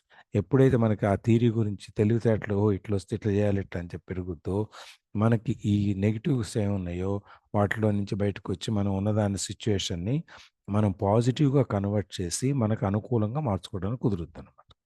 Yeah The stocks place I personally invested in were extremely high risk for most people and absolutely not recommended. I have been playing that game since 1979 and have paid more than my share in dues. But if you will read why investments such as these are high risk for most people, you may be able to set your life up differently, so that the ability to take $25,000 and turn it into $1 million in a year is low risk for you. So the stocks personal I invested are in were extremely high risk for most people, absolutely not recommended. ఈయన పెట్టేటువంటి ఈ Warren Buffett లాగా వీళ్ళలాగా ఈయన పెట్టేటువంటి investment ఏదైతే ఉందో ఆయన చాలా హై రిస్క్ ఇన్వెస్ట్మెంట్ పెట్టేవాడు. అంటే ప్యాకెట్ ఆడేవాళ్ళ తెలుస్తుంది. కౌంటర్ గేమ్, ఒకటే కార్డు రావాలి, ఆ కార్డు వస్తే షో ఆర్ లేకపోతే కౌంట్, ఈ విధంగా అనమాట. అట్లాంటి రిస్క్. కొంతమంది ఏం చేస్తారు, ఆ కార్డు రాకపోతే ఎందుకు వచ్చినా పడేస్తారు సేఫ్గా ఉండేవాళ్ళు. కొంతమంది ఆ కార్డు కోసం కూర్చొని గేమ్ ఆడతారు, కార్డ్ షో కౌంట్ అని చెప్పి అంటాం. ఆ విధంగా ఆ హై రిస్క్ వాటిలో ఈయన ఎక్కువ ఇన్వెస్ట్మెంట్ చేసేవాడు. చాలామందికి వీటి గురించి చెప్పని వాళ్ళ దాంట్లో, ఎవరికి తెలియని దాంట్లో ఈయన వెళ్ళి వేలు పెట్టి ఈయన కొనేవాడు అనమాట. ఇది 1979 నుంచి ఈ ఆట ఆడుతూ ఉన్నాడు. ఈ I paid more than my share in juice. అంటే ఈయనకి రావాల్సిన వాటికంటే ఎక్కువ డబ్బులు ఈయన పెట్టుబడి పెట్టి తీసుకున్నాడు అనమాట. So if why investment such as this high risk are most people, you may be able to set your life up differently. ఎప్పుడైతే మనం కనుక ఇన్వెస్ట్మెంట్స్ని కనుక మనం చూసుకొని జాగ్రత్తగా ఒకటి రెండు సార్లు చూసుకుంటూ పెట్టుకుంటూ వెళ్తామో, ఈ high risk for most people, చాలా మందికి ఇది హై రిస్క్, మనకి ఎందుకు లేని చెప్పి తప్పించుకొని వెళ్ళిపోయే వాళ్ళ కాకుండా మనం పెడితే మన లైఫ్ స్టోరీ వేరే డిఫరెంట్గా వెళ్తుంది మిగిలిన దాంట్లో కాకుండా. సో దట్ మనం ఎప్పుడైతే ఈ నాలెడ్జ్ పెంచుకుంటామో, ఈ రిస్క్ తీసుకోవటం అనేది, రిస్క్ అపెటైట్ అనేది మనకి ఎప్పుడైతే పెరుగుతుందో అప్పుడు మనం $25,000 $1 మిలియన్ ఎట్లా మార్చడం ఒక సంవత్సరం అనేది అది మనకి లో రిస్క్ అయిపోతుంది. $25 పెట్టి మిలియన్ వస్తుందో రాదో, ఎందుకు వచ్చింది, $25,000 మన దగ్గర ఉంటే సేఫ్గా ఉంటాయి అని చెప్పి అనుకునేవాడు అట్టాగే ఉండిపోద్ది. తాడో పేడో అనుకునేవాడు $25,000 పెట్టేసి, ఎప్పుడైతే తాడో పేడో అని కూడా కాదు, వాడికి నాలెడ్జ్ ఉంటుంది కాబట్టి దాని గురించి, ఓకే ఈ కంపెనీ మంచిది, దీనికి వీళ్ళు ఈ పర్టికులర్ ఫార్మాస్యూటికల్ సెక్టర్లో ఉన్నారు కాబట్టి ఫార్మాస్యూటికల్ సెక్టర్ ఎప్పుడు పెరుగుతూ ఉంటుంది. కాబట్టి ఈ కంపెనీలో మనం మొదట్లోనే ఇన్వెస్ట్ చేస్తే మనకు కొన్ని షేర్లు వస్తాయి. రేపు పొద్దున 4 ఏళ్ళకు 5 ఏళ్ళకు కంపెనీ బాగుండి పబ్లిక్ ఇష్యూకి వెళ్తే ₹25 ఆ ₹10 పెట్టింది 4 ఏళ్ళకి ₹1000 అవుతుంది, అది 300 అవుద్ది, 200 అవుద్ది, సంథింగ్. ఇవన్నీ మనకు తెలుసు. ఆ ఇండస్ట్రీ ఏంటి, దాని ఫ్యూచర్ ఎట్లా ఉంటుంది అనేది మనం తెలుసుకుంటాం కాబట్టి మనకది లో రిస్క్. అది చదువుకోకుండా తెలియకుండా ఇన్వెస్ట్ చేసేవాడికి అది హై రిస్క్. ఇది సింపుల్ అనమాట. మన లో రిస్క్ హై రిస్క్ ఏంటి, మనకి తెలిసి చేస్తే రిస్క్ తక్కువ ఉంటుంది. మనం అన్నీ చేసాము, అన్ని రకాలుగా దాన్ని ఎవాల్యుయేషన్ చేసాము, అనాలిసిస్ చేసాము, కాబట్టి దీంట్లో మనం పెట్టుబడి పెట్టవచ్చు అని మనం ఒక ఇన్ఫార్మ్డ్ డెసిషన్, ఒక డేటాబేస్, ఒక ఇన్ఫర్మేషను దాని గురించి తెలుసుకుని, మన బ్యాలెన్స్ షీట్లన్నీ స్టడీ చేసి ఆ ఫిగర్స్ అన్నీ చూసుకుని, ఓకే ఇక్కడ మనం పెట్టుబడి పెట్టవచ్చు, ప్రమోటర్స్కి ఇంత దీంట్లో స్టేక్ ఉంది, మనం ఇంత తీసుకోవచ్చు అనేటువంటి ఒక అండర్స్టాండింగ్, మనకు పూర్తిగా దాని గురించి అవగాహన వచ్చినప్పుడు మనం దాంట్లో పెట్టుబడి పెడితే దాని రిస్క్ తక్కువ ఉంటుంది. అదేమీ తెలియకుండా మంచి గారు $1 పెట్టుబడి పెట్టారని చెప్పి నేను పెడితే ఆయన ఎప్పుడు బయటికి రావాలో ఆయనకి తెలుస్తే ఆయన బయటకు వస్తాడు, నేను అట్లాగే ఉండిపోతాను. అది దానికి తెలియాలన్నమాట. అది తెలిసినట్టుగా పెట్టుకుంటే అప్పుడు మనకు ప్రాబ్లం లేదు. నేను చెప్తానండి షేరింగ్. చెప్పండి లక్ష్మీ గారు. భవానీ గారా? మా చెప్పండి. బావగారు అదే ధనలక్ష్మి కళ్యాణ్ గారు అలాగేనండి, చదువుకోలేదు, చదువుకోకుండా 0 నుంచి అలా కోటీశ్వరులు అయ్యారండి. వ్యవసాయం చేస్తేనే ఇంకా 200 కిలోమీటర్ల దూరంలో ఇక్కడికి వచ్చారు, కర్ణాటక. అది బెనకల్ క్యాంప్ అండి. అది ఆ ఇల్లు అప్పుల్లో ఉందని ఎవరో వదిలేసి వెళ్ళిపోయారు. వాళ్ళ ద్వారాగా పలానా చోట ఉందని ఇల్లు కొనుక్కున్నారండి, తక్కువ రేట్లోనే, ₹1,00,000. ఈ తర్వాత మెల్లగా వ్యవసాయం అక్కడ సొంత ఊరు నుంచి ఇక్కడికి వచ్చి రొప్పలు అవి కొట్టుకుని అన్ని చేసి చేను సాగులో చేసుకుని లైన్లో పెట్టుకుని చేసుకునేవారండి. చేసుకుంటే అలాగా 12 ఎకరాలు తర్వాత కొన్నారు. తర్వాత ఇంకొక 5 ఎకరాలు కొన్నారు. తాను వ్యవసాయం చేస్తా చుట్టూ ఉన్న వాళ్ళకి కూడా నేర్పివారండి. ఇక్కడ కన్నడ వాళ్ళండి. ఆ కన్నడ వాళ్ళకి కూడా నేర్పి ఈయన పండించి డబ్బులు వాళ్ళకే పెట్టుబడి పెట్టేవారు. చుట్టూరు ఒక 10 మంది ఉండేవారండి. ఆ 10 మందికి డబ్బులు వ్యవసాయం ఎలా చేసుకోవాలో చెప్తా వాళ్ళకి పెట్టుబడి పెట్టి వాళ్ళకి వడ్లు వచ్చాక మళ్ళీ ఈయన డబ్బులు ఈయన తీసేసుకునేవారు. అలాగ కొంచెం కొంచెం డెవలప్ అవ్వకుంటా ఆఖరికి ఒక 20 ఎకరాలు కొన్నారు. వాళ్ళ అమ్మాయికి 10 ఎకరాలు కొన్నారు. ఈ తర్వాత అలా కొంటా పక్కన కన్నడ వాళ్ళు 1 ఎకరం 2 ఎకరాలు అమ్మేస్తారు కదండి. అమ్మేసినప్పుడు మెట్ట చేలే అవి మెల్లగా 4 లక్షలకి 3 లక్షలకి వచ్చినప్పుడల్లా ఒక్కొక్క ఎకరం కొంటా ఈయన సాగు చేసుకుని పైప్ లైన్ వేసుకుని అలా డెవలప్ అయ్యారండి.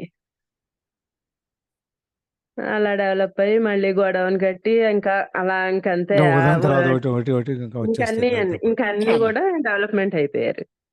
అది తన చేత 10 మందికి నేర్పుతా, 10 మందికి మళ్ళీ వాళ్ళని పోషించుతా, మళ్ళీ పెట్టుబడి డబ్బులు వచ్చేసాక మళ్ళీ తీసుకుని మళ్ళీ తిరిగి పెట్టి అలాగా ఇంకా డెవలప్ అండి. అంతే కదా మరి. ఆ, ఎదిగిందే కాకుండా చుట్టూరు ఉన్న వాళ్ళని కూడా ఎదిగింపు చేశారు. మన వాళ్ళు చుట్టూ కూడా వాళ్ళు డెవలప్ అయిపోయారు. మనతో పాటు మన చుట్టూ ఉన్న వాళ్ళు పెరిగితేనే మనం ఇంకా పెరుగుతాం. 10 మందికి కూడా వాళ్ళు ఒక 20 ఎకరాలు చేసుకుని నాలెడ్జ్ వచ్చిందండి. వాళ్ళు మనతో పాటు ఉంటారు. ఎప్పుడు మనకి వీళ్ళ వల్ల మనతోటి లాభం పాటు వచ్చింది. ఇంకెప్పుడు ఉంటారు, ఏమన్నా సహాయాలు చేయాలన్నా చెందాలన్నా అదే జనమే ఉంటారు. అవును. మనకి ఆ ఎదువరకు ఒక డబ్బుని సామెత ఉంది. ఆ డబ్బు మనతో పరిగెట్టించకుండా డబ్బు మనం కూర్చున్న కాళ్ళ కాడికి వచ్చేలాగా ఇప్పుడు డెవలప్మెంట్ అయింది. అదే అంతే మరి. మీరు ఈ పుస్తకం చదువుతుంటే ఇది అర్థమైందండి. ఇప్పుడు ఆయన మీరు చదువుకోలేదండి, చదువుకోపోయినా గానీ ఇంకా అదే అంత డెవలప్మెంట్. చదువక్కర్లా ఉమ్. దాన్ని మైండ్ కరెక్ట్గా పట్టుకునే మైండ్ ఉంటే చాలు. ఆ, ఇప్పుడు మాకు ఇదివరకు మీకు తెలిసి ఉంటుంది, గోదావరి జిల్లాలో ఒక ఎకరం అమ్మితే ఇటు రాయచూరు, గంగావతి ఈ ఏరియాస్లో కొన్ని 100 ఎకరాలు, 50 ఎకరాలు, 60 ఎకరాలు కొనవచ్చు అని చెప్పని అక్కడ ఒక ఎకరం వచ్చేయండి. అమ్ముకొని ఇక్కడికి వచ్చి ఒక 50-60 ఏళ్ల కింద కనుక 40-50 ఏళ్ల కింద చూస్తే 50 ఎకరాలు, 100 ఎకరాలు కొనుక్కొని ఇక్కడ ఎంత 10,000 ఎకరం ఉండేది, ఇప్పుడు అంతే 5,000, 10,000 ఉండేది. అక్కడేమో మన గోదావరి జిల్లాలో ఎకరం 1,00,000, 2 లక్షలు అట్లుండేవి. అట్లా పెట్టుకుంటే బోల్డ్ 10,000 కూడా కాదు, 1,000, 2,000 ఉండేవి అసలు. ఏం అదే. ఉండే కాదు, ఉత్తి పర్ర అత ఏముండదు అక్కడ. ఎవరికి వ్యవసాయం తెలియదు, మెట్ట భూములు అన్ని. ఆ తర్వాత మనాళ్ళు అక్కడికి వచ్చిన తర్వాత ఈ 30-40 ఏళ్లలో డెవలప్ చేసింది ఆ ఏరియా అంతా.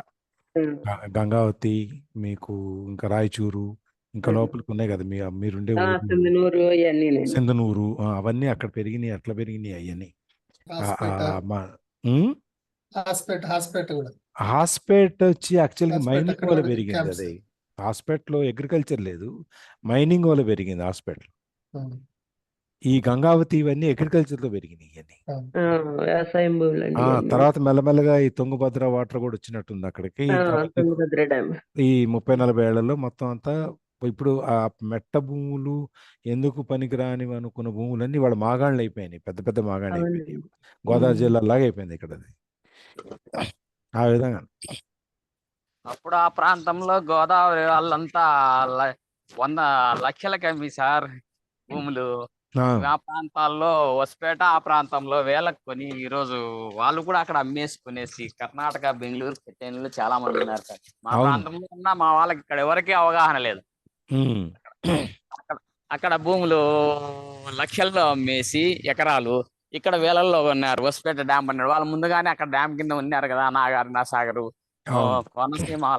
కోనసీమ వాళ్ళంతా ఆ ప్రాంతంలో మొత్తం గంగావతి సైడ్ అంతా కర్ణాటక వాళ్ళు ఎవరు లేరు. కర్ణాటక వాళ్ళని బెంగళూరుకి వెళ్ళారు, అంతా కోనసీమలో ఉన్నారు సార్. అవును అవును, అంతా గోదావరి ఉంటారు అక్కడ. అంతా గోదావరి వాళ్ళే ఉన్నారు, అన్ని క్యాంప్స్ ఉన్నాయి సార్. అవును, ఇంతకుముందు తెలంగాణలో నిజామాబాద్, ఆదిలాబాద్ ఇవన్నీ అంతే కదా. కానీ మా ప్రాంతంలో రాయలసీమ వాళ్ళు అక్కడ డ్యామ్ పడినప్పుడు ఎవరు వాళ్ళకి అవగాహన లేకపోవడం వల్ల ఎవరు కొన్ని వాళ్ళు లేరు సార్. అదే కదా, ఆ నాలెడ్జ్ అది. ఇప్పుడు మీ రాయలసీమలో మీ ఏరియాలో ఉండే లివింగ్ కండిషన్స్ వేరు, ఇప్పుడు కోస్తాలో ఉండే వేరు, ఇటు తెలంగాణ డీప్కి వెళ్తే అక్కడ ఉండే నాలెడ్జ్ కండిషన్స్ వేరు. ఇప్పుడు ఆ బెల్ట్ అంతా నిజామాబాదు, ఆదిలాబాదు, సింధనూరు, గంగావతి, రాయచూరు ఈ మొత్తం అటు బెల్ట్ అంతా ఆ విధంగా పెరిగింది. అది మనాళ్ళు వచ్చి పెంచింది అక్కడి నుంచి, ఆంధ్ర నుంచి వచ్చి. అవును సార్, ఎక్కడంటే అక్కడ ఆ ప్రాంతాల్లో లక్షలకు అమ్మారు, ఇక్కడ వేలకు కొన్నారు. ఇక్కడ ఉన్న ప్రాంతాలు ఇక్కడ దగ్గర ఉన్న వాళ్ళు కూడా ఎవరే కానీ అవగాహన లేకపోవడం వల్ల ఎవరు కొనలేదు సార్. అదే వాళ్ళకి ఆ నాలెడ్జ్ వాళ్ళకు ఉంది కాబట్టి చేయగలిగారు. లక్షలకు అక్కడ ఎకరం అమ్మితే ఇక్కడ 50 ఎకరాలు, 100 ఎకరాలు వచ్చేది, ఆ లెవెల్లో ఉండేది. అట్లా వచ్చి దాన్ని కష్టపడి మరి 30 ఏళ్ళు, 40 ఏళ్ళు వాళ్ళు కష్టపడి దాన్ని దున్ని మళ్ళు కట్టి చేసి పెంచితే ఇవాళ అయింది అది. అవును సార్, ఊరికే అవ్వలేదు కదా. సరే, తర్వాత ఇప్పుడు ఏదైతే ప్రాంతాలు పెరిగినాయి, సిటీస్ పెరిగినాయి, వాల్యూస్ పెరిగినాయి, ఇంకా ఎక్కువ వస్తున్నాయి డబ్బులు అవి. కానీ వరుసను మొదట్లో వాళ్ళు వ్యవసాయం మెరక భూమిని దున్ని అన్నీ చేసి సాగు చేసి దాన్ని మళ్ళీ వరి మళ్ళు కింద కట్టి నీళ్లు బోర్లు వేసి తెచ్చి ఆ రోజుల్లో వాళ్ళు పడ్డ కష్టం మామూలు కష్టమేం పడలే అక్కడ, ఊరికే రాలా, చాలా కష్టపడితేనే వచ్చినాయి వాళ్ళకి. బీడు భూములుగా ఉండేటివి మాగాణులుగా మార్చుకోవడానికి చాలా సమస్యలు, చాలా సంవత్సరాలు పట్టుద్దండి. అవును సార్, చాలా కొన్ని పర్ర భూములు ఉంటాయి, దాంట్లో అసలు ఏం ఉండదు, సారం ఉండదు. ఆ భూమిని మళ్ళీ ఒక సారవంతమైన భూమిగా మార్చాలంటే కనీసం 10-12 సంవత్సరాలు మన ఆర్గానిక్ మెన్యూరింగ్ మన సాంస్కృతిక పద్ధతిలో గనక మనం ఆవు పేడ ఇవన్నీ వేసుకుని దాన్ని దున్ని దున్ని దున్ని ఈ రొట్టలు ఈ చెత్త చెదారం అంతా పెంచిన దాన్ని మళ్ళీ అందులోనే దున్ని ఒక 10-12 ఏళ్ళు పట్టుద్ది ఆ పర్ర భూమిని మనం పనికొచ్చే భూమిగా చేయాలంటే. అవును సార్. అది అంత తేలి వాళ్ళు పాపం అక్కడి నుంచి వచ్చి ఇక్కడ చాలా కష్టపడితేనే వాళ్ళు ఇక్కడ దాకా వచ్చారు. సో ఎక్కడైనా కూడా మనం ఎంత రిస్క్ తీసుకుంటాం మరి ఆ రోజున వాళ్ళు ఎకరం ₹1,00,000 అమ్మి ఇక్కడికి వచ్చి కొన్నారంటే రేపు పొద్దున ఇక్కడ పండకపోతే వీళ్ళు రిస్కే కదా అది వీళ్ళకి. రిస్క్ అంటే మరి ఆ వాళ్ళకి రిస్క్ అవగాహన ఉండడం వల్ల వాటర్ సోర్సెస్ కింద పంట బాగా పండుతుంది అని ఆ కోనసీమ ప్రాంతంలో ఉండడం వల్ల ఇక్కడ ఉన్న మా వాళ్ళకి ఎవరికి లేకపోవడం వల్ల కొనలేదు, వాళ్ళు సక్సెస్ అయ్యారు. అదే వాళ్ళకి తెలుసు కాబట్టి ఆ నాలెడ్జ్ వాళ్ళకి ఉంది కాబట్టి వాళ్ళకి ఈజీ అయింది. మీకు ఇక్కడ లేదు కాబట్టి ఆ నాలెడ్జ్ మీకు లేదు కాబట్టి మీకు కాలేదు. అవును సార్. అవగాహన లేకపోవడం అంటే ఏమో దాని గురించి విషయం తెలియకపోవటం. మొదటి నుంచి కూడా మీరు మెరక భూమిలోనే ఉన్నారు కాబట్టి మీకు మెరక భూముల గురించే తెలుసు మీకు. అవును సార్. వాళ్ళు పల్లం భూమిలో ఉన్నారు కాబట్టి మెరకని పల్లం ఎలా చేయాలి అనేది వాళ్ళకి బాగా తెలుస్తుంది. 500-600 కిలోమీటర్లు దాటి వచ్చి వాళ్ళు మేము చేయగలము అనే అవగాహనతో కొన్నారు సార్. ఇక్కడ మరి ఆ రోజుల్లో బస్సు సౌకర్యం లేకుండా ఏమి లేకుండా అంతంత దూరాలు వచ్చి కొన్నారంటే మరి వాళ్ళు ఎంత ధైర్యం చేయాలి వాళ్ళు. అది సో ఎక్కడ మనం ఎక్కడ రిస్క్ ఎక్కువ చేస్తామో అక్కడ ఎక్కువ ప్రతిఫలం అనేది ఉంటుంది. ఆ రిస్క్ అనేది మనకి దాని గురించి పూర్తి అవగాహన జ్ఞానం కనుక ఉంటే హై రిస్క్ ఉండదు, లో రిస్క్ ఉంటుంది, తక్కువ రిస్క్ ఉంటుంది. మనకేం తెలియకుండా మనం వెళ్ళి కొనేసుకుని మనం వెళ్ళి దూరిపోతే రిస్క్ ఎక్కువ ఉంటుంది. ఇది మనం ఏ విధంగా డబ్బుని పెంచుకోవటం అనేది ముందు 2 పాయింట్లు ఏంటి, ఒకటి ధైర్య సాహస లక్ష్యం. ధైర్యం అనేది ఉండాలి. అది మనతో ఉన్నంత కాలం మనకి ఇంకేది అడ్డు రాదు. 1. 2 నాలెడ్జ్ ఉండాలి దాని గురించి.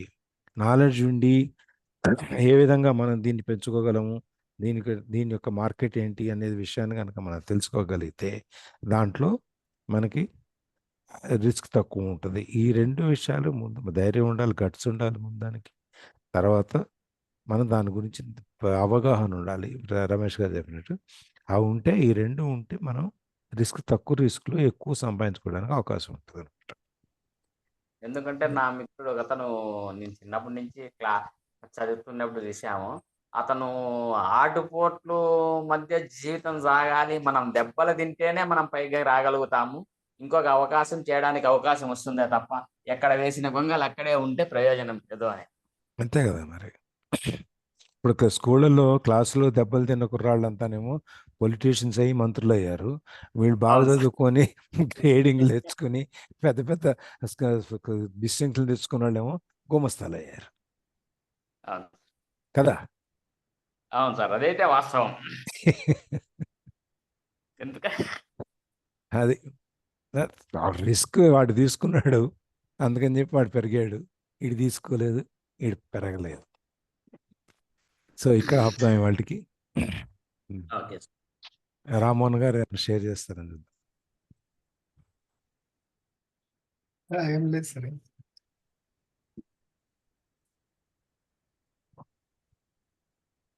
గురించి మీకు అవగాహన లేదు సార్. అప్పుడు ఉన్నప్పుడు మీరు అన్నట్లు రెడ్డి ల్యాబ్స్ లోనే మా మిత్రుడు ఒకతను ఒక 10 షేర్లు కొన్నాడు. రేట్లు పెరిగే కొద్దీ దానిలో ₹100 ఉన్నప్పుడు దాదాపు ఒక 1000 దాకా కొన్నాడు. ఈరోజు దాదాపుగా ఆయన దగ్గర రెడ్డి ల్యాబ్స్ ఒక 1000 షేర్లు ఏమో ఉన్నాయి సార్. 1000 షేర్లు అంటే ₹2,000 పైన ఉంది షేర్ ఒక్కోటి. కానీ వాళ్ళ నాన్న గవర్నమెంట్ ఎంప్లాయ్ అయినా డబ్బు సంపాదించాలనే ఉద్దేశంతో టౌన్లో ఉన్న అతను ఏం చేశాడు అంటే, అతను ఇల్లున్న అతను దాదాపు బాడీగా అప్పటికి ఒక ₹20,000 దాకా వచ్చేది. ఆయన పోయి ₹2,000-3,000 ఉండే ఇండియన్లో బాడీకి ఉండేవాడు. అలాగా అతను పెంచుకుంటూ పోయేసి ఈరోజు కళ్యాణ మండపం కట్టి చాలా ఉన్నత స్థితిలో ఉన్నాడు.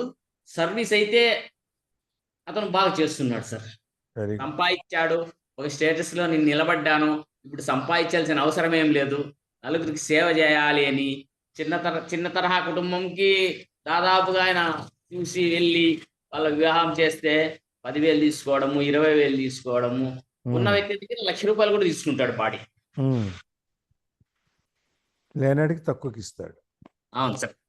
సర్వీస్ ఈ దీంట్లో ఇంకొక విషయం, మురళీధర్ అని నాకు తెలిసిన వ్యక్తే వ్యాపారంలో ట్యాక్సెస్ అనేది కట్టకోకుండా ఉండే బిజినెస్ దాదాపు ఒక 20 రకాలు ఎన్నుకున్నాడు అనమాట.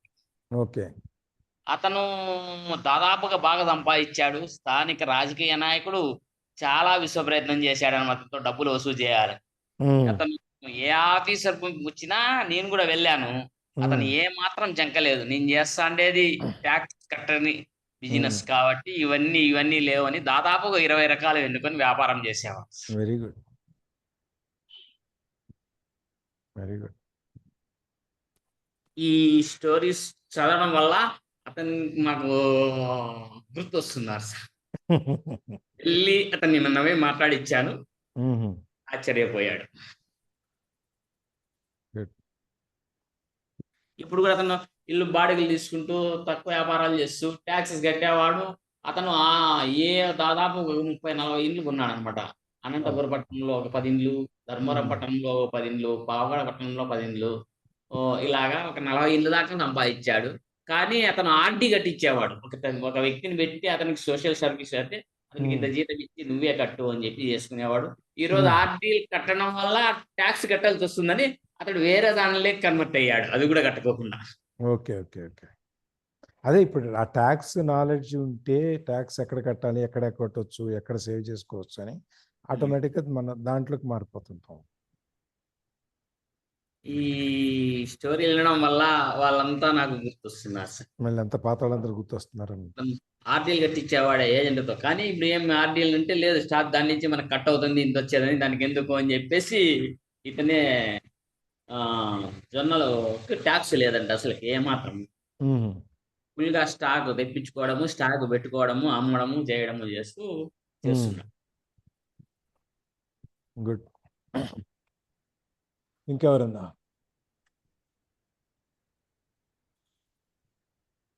Any further sharing?